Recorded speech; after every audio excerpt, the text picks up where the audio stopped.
Hey Jay, I thoroughly enjoyed watching your video and listening to your perspective on the justice framework.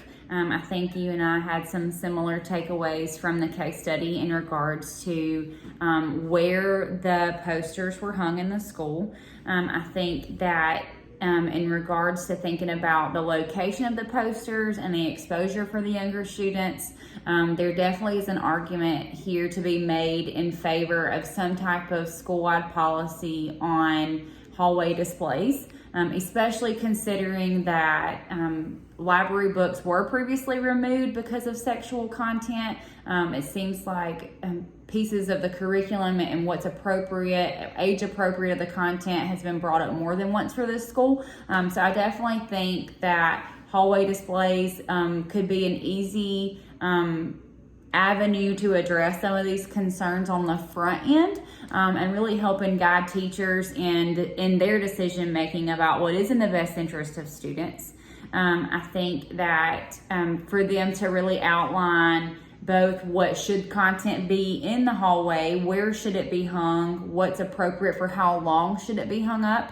One of the things that I did pay attention to in the case study was that the posters were up for the first back to school event. I don't know that content would have been appropriate for a back to school night, especially if it had been content from a previous school year. So really, I feel like the school really could benefit from their leaders stepping up to decide what are their policies and procedures on hallway displays, and then some type of guidance on what is appropriate in the decision making in regards to that. I felt like you did a good job of bringing in that concept of the care framework as well. I think that we do have to consider, in this case, how are we taking care of the needs of those students? What is the welfare? And in regards to policies, it does appear that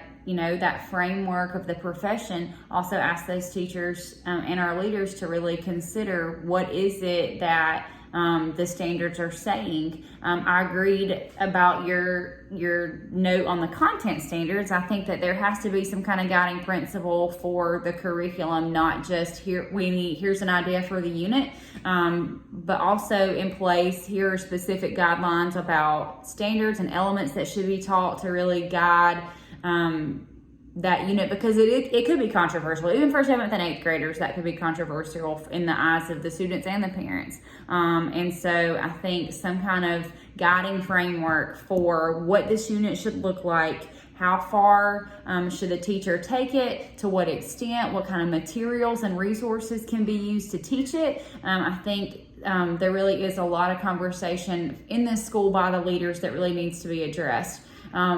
In regards to the curriculum and how it's displayed and rolled out and delivered to both the students and then communicated to the parents as well.